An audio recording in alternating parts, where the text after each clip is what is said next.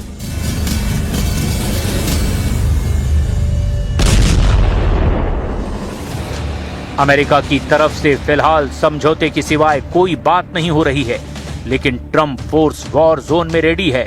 Iran पर pressure बनाने के लिए फ्रांस का एयरक्राफ्ट कैरियर भी वॉर जोन में एंट्री ले रहा है। फ्रांस ने अपने कैरियर चार्ल्स डी गॉल को हॉर्मुज की तरफ भेज दिया है। कैरियर चार्ल्स डी गॉल मिस्र की स्वेज नहर से तेजी से हॉर्मुज की तरफ बढ़ता जा रहा है। फ्रांस के राष्ट्रपति इमैनुअल मैक्रों ने कहा कि एयरक्राफ्ट कैरियर लाल सागर की तरफ बढ़ता जा रहा है। इसके बाद उसे हॉर्मुज के करीब तैनात किया जाएगा। ये फ्रांस और ब्रिटेन का ज्वाइंट मिशन है, जिसमें फ्रांस और ब्रिटेन के जहाज शामिल हैं। ईरान ने फ्रांस के तेल के जहाज को निशाना बनाया, जिसके बाद से फ्रांस बेहद गुस्से में है। यानी ईरान अब यूरोपीय महाशक्तियों के टारगेट पर आ चुका है।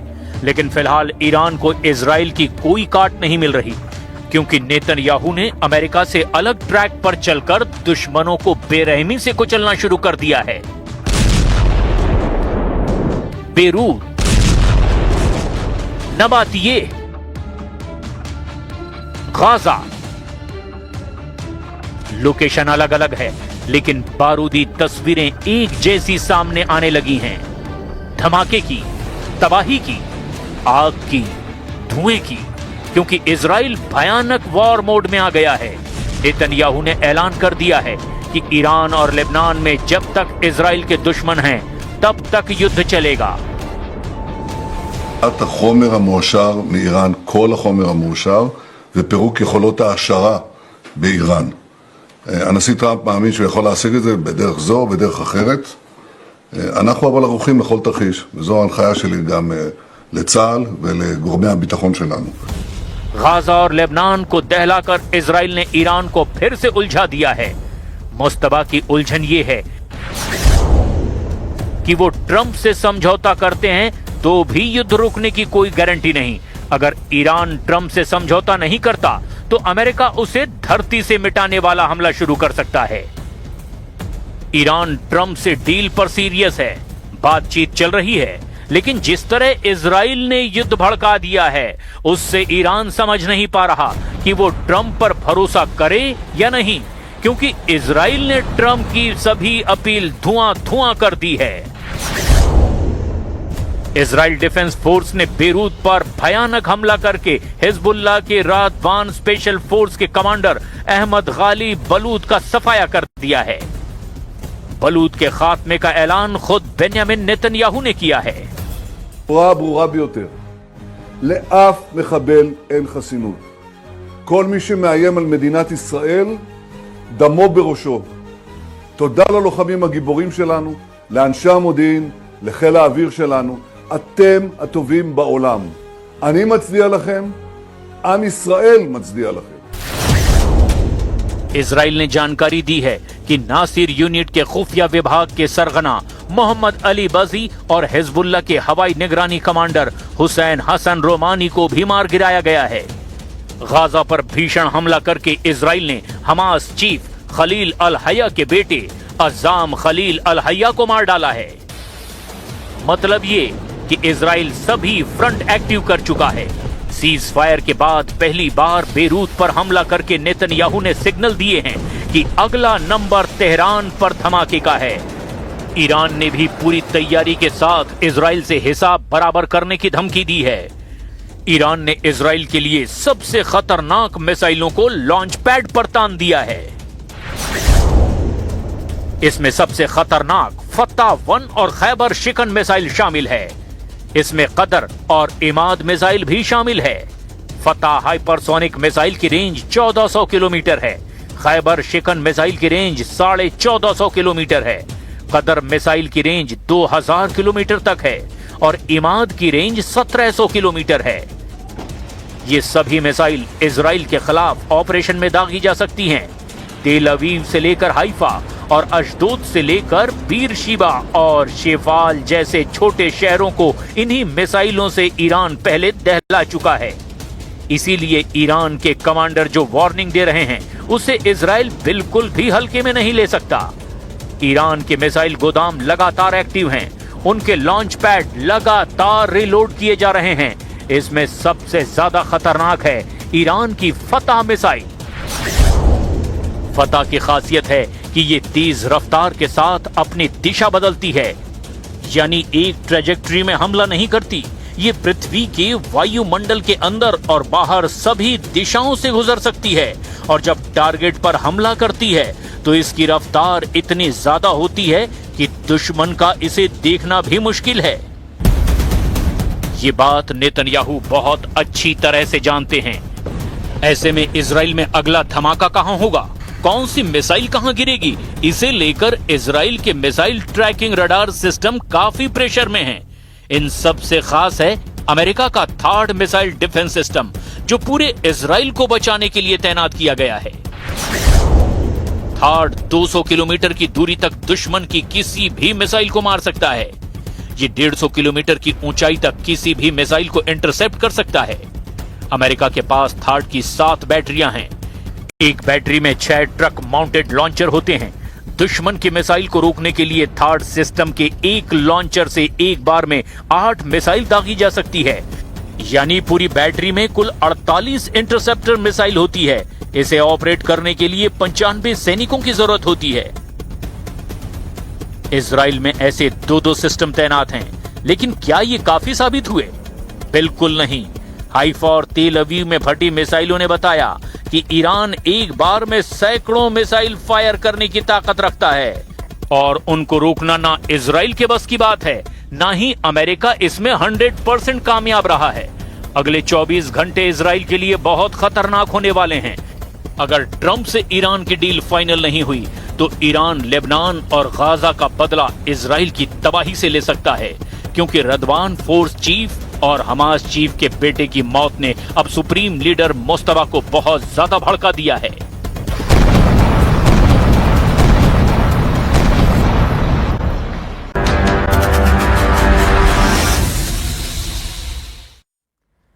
देखिए, रूस ने एक दिन के लिए 9 मई को सीज फायर का ऐलान किया, लेकिन इस ऐलान के बाद रूस और यूक्रेन में भयानक युद्ध भड़क गया है। जेलेंस्की ने दावा किया है कि एक तरफा सीज फायर ऐलान के बावजूद रूस ने कीव समेत दूसरे इलाके में कई बड़े हमले किए हैं। अब रूस का यह भी दावा है कि उसने 300 से ज्यादा यूक्रेनी ड्रोन को इंटरसेप्ट किया है। रूस ने चेतावनी दी है कि 9 मई को विक्ट्री डे परेड के दिन अगर मॉस्को पर हमला हुआ तो कीव पर मिसाइलें गिरेंगी।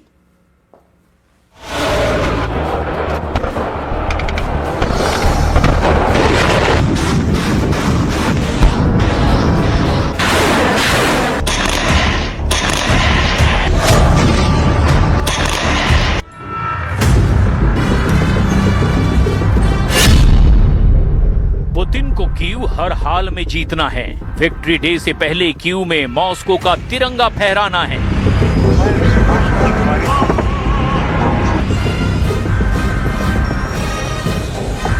ईरान और अमेरिका के बीच युद्ध एक पल के लिए थम गया है, लेकिन रूस और यूक्रेन के बीच जंग 1500 से ज्यादा दिनों से ऑन है। ये युद्ध अब सबसे खतरनाक मोड़ पर पहुंच गया है। रूस ने विक्ट्री डे के लिए सीज फायर का ऐलान किया, लेकिन उसी बीच कीव में धमाके हुए, ड्रोन गिरे, मिसाइलें चली।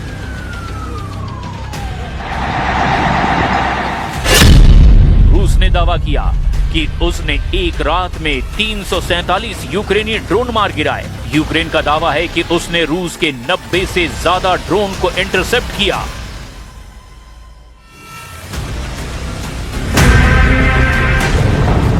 सवाल ये है, रूस और यूक्रेन के बीच सीज फायर का ऐलान क्या सिर्फ दिखावा था?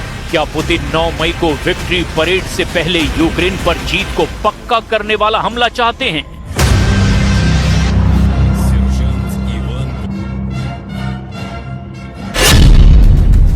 टूटा सीज फायर, अब कीव पर फाइनल अटैक। पुतिन का ऑर्डर, कीव को कुचलो, दुनिया को दिखाओ ताकत। मॉस्को की परेड से पहले यूक्रेन पर महायुद्ध। Фаєр на один день, а перед цим вбивати наших людей, ну, м'яко кажучи, просто нечесно. Ну, сьогодні Мерефа, вчора Дніпро, загиблі, поранені, дорослі, діти. Ну, вибачте, після такого сказати, наприклад, зупинити ракетні і дронові удари по українським містам. सीज फायर या छलावा, क्या मॉस्को ने शुरू कर दिया है निर्णायक युद्ध? मॉस्को में सुरक्षा बढ़ा दी गई है, एयर डिफेंस एक्टिव है, क्योंकि यूक्रेनी ड्रोन रूस के अंदर तक पहुंच चुके हैं। यूक्रेन रूस से युद्ध करने के लिए अब प्राइवेट मिलिट्री कंपनी बनाने की तैयारी कर रहा है। ये कंपनी सर्विस के बदले पैसे वाले मॉडल पर काम करेगी। जेलेंस्की का इरादा ऐसे सैनिक तैयार करने का है जो पेशेवर, हाईटेक और ताकतवर हों। रूस के वैगनर ग्रुप की तर्ज पर ऐसे लड़ाकों की फौज तैयार करना चाहते हैं जो कॉन्ट्रैक्ट किलिंग मशीन की तरह काम करे।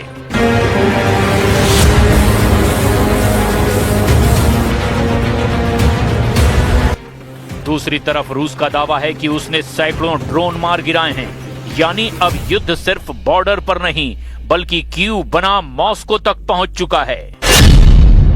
तो क्या विक्ट्री डे से पहले ही पुतिन दुनिया को एक बड़ी सैन्य जीत दिखाना चाहते हैं, या फिर रूस यूक्रेन युद्ध पहले से और ज्यादा खतरनाक होने वाला है?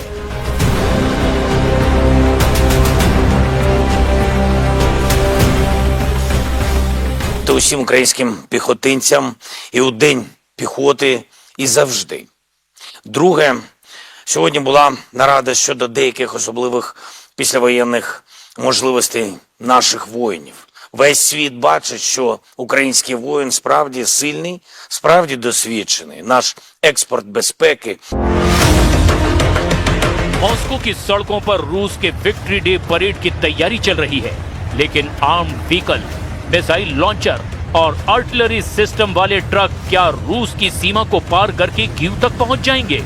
क्या विक्ट्री डे से पहले मॉस्को ब्रिगेड कीव पर सबसे बड़ा हमला करेगी? 9 मई रूस का विक्ट्री डे, जब मॉस्को जर्मनी पर जीत का जश्न मनाता है।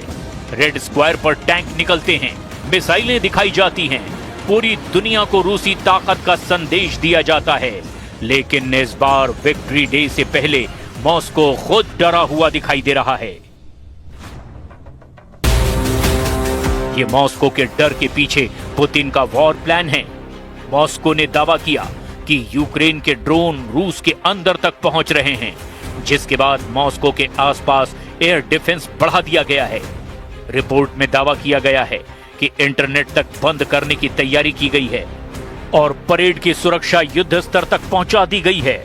तो सवाल यह है कि क्या पुतिन विक्ट्री डे से पहले एक बड़ी सैन्य जीत दिखाना चाहते हैं? हालांकि रूस ने कहा है कि वे सीज फायर चाहते हैं, लेकिन यूक्रेन ने आरोप लगाया कि सीज फायर ऐलान के बावजूद रूस ने ड्रोन और मिसाइल हमले जारी रखे हैं। हमले की आवाज कीव, सूमो, डिप्रो और जापोरेजिया हर तरफ सुनाई दे रही है। तो सवाल उठता है कि क्या ये सीज फायर था या सिर्फ दुनिया को दिखाने के लिए एक राजनीतिक ड्रामा? रिपोर्ट में दावा किया गया कि 24 घंटे में रूस की सेना ने 30 से ज्यादा घातक हमलों को अंजाम दिया। रात से सुबह तक 20 से ज्यादा एयर स्ट्राइक की गई। रूस की सेना ने यूक्रेन पर मिसाइल हमले, ड्रोन अटैक किए। यूक्रेन ने दावा किया कि उसने 90 से ज्यादा ड्रोन को हवा में ही मार गिराया, जबकि इन हमलों के 24 घंटे पहले ही 9 मई को रूस ने विक्ट्री डे के लिए सीज फायर का ऐलान किया था। रूस के हमलों से यूक्रेन के शहर फिर खंडहर की तरह दिखने लगे हैं। रिपोर्ट में दावा किया गया कि रूस के सिर्फ ड्रोन अटैक में 27 से ज्यादा लोग मारे गए, जबकि 100 से ज्यादा लोग घायल हुए हैं। यूक्रेन ने इसे इस साल का सबसे घातक हमला बताया। रूस के हमलों के बाद ज़ेलेंस्की ने सोशल मीडिया पर FP5 flamingo cruise missile launch का वीडियो शेयर किया, जिसमें दावा किया गया कि 1500 किलोमीटर दूर रूस के शहर चिबॉक्सरी को भी निशाना बनाया गया। ज़ेलेंस्की ने पलटवार करते हुए कहा कि ये रूस के हमले का जवाब है और इस तरह के जवाब मॉस्को को मिलते रहेंगे। यूक्रेन का दावा है कि उसने इस मिसाइल से रूस के उस ठिकाने को तबाह किया जहां से रूस की नेवी उसके मिसाइल और एविएशन इंडस्ट्री को नेविगेशन कंपोनेंट सप्लाई होती है। हालांकि इसमें मिसाइल लॉन्च की जगह का जिक्र नहीं किया गया। FP5 फ्लेमिंगो यूक्रेन के खुद की बनाई मिसाइल है, जिसे कीव की फायर पॉइंट कंपनी ने बनाया है। इसे अगस्त 2025 में सार्वजनिक रूप से पेश किया गया था। ये टॉम हॉक से 2 गुनी रेंज वाली मिसाइल है। इसकी रेंज करीब 3000 किलोमीटर है। इसमें 1150 किलोग्राम वॉरहेड फिट हो सकता है। रफ्तार 900 किलोमीटर प्रति घंटा है। इसका GPS गाइडेड सिस्टम इसे 14 मीटर के अंदर सटीक मार करने की क्षमता देता है। यूक्रेन की फ्लेमिंगो मिसाइल रूस के यूरोपीय हिस्से के लगभग पूरे इलाके को कवर करता है। रूस के पास फिलहाल मैक्सिमम 2500 किलोमीटर रेंज की ही मिसाइल है, लेकिन मॉस्को की मिसाइलों का वजन फ्लेमिंगो की तुलना में 2.5 गुना भारी है। मतलब फ्लेमिंगो से ज्यादा तबाही मचा सकती है। रूस के पास दुनिया में सबसे ज्यादा परमाणु बम है।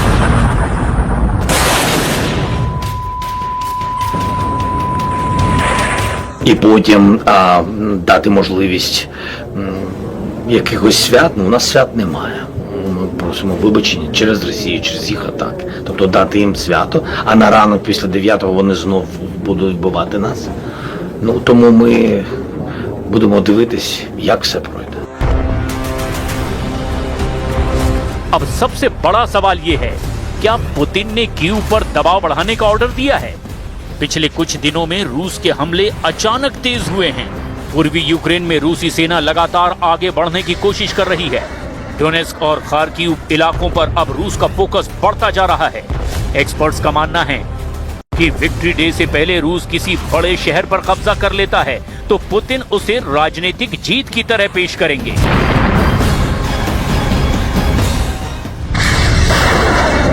Представительству международных организаций была направлена нота следующего содержания. Цитирую.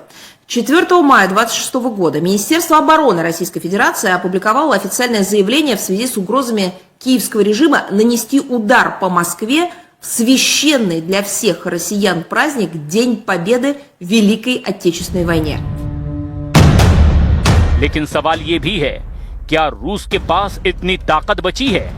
3 साल का युद्ध, आर्थिक प्रतिबंध और हजारों सैनिकों की मौत, ड्रोन हमलों से तबाह एयरबेस, फिर भी रूस जीत के दावे कर रहा है। लेकिन क्या वो भीतर से थक चुका है?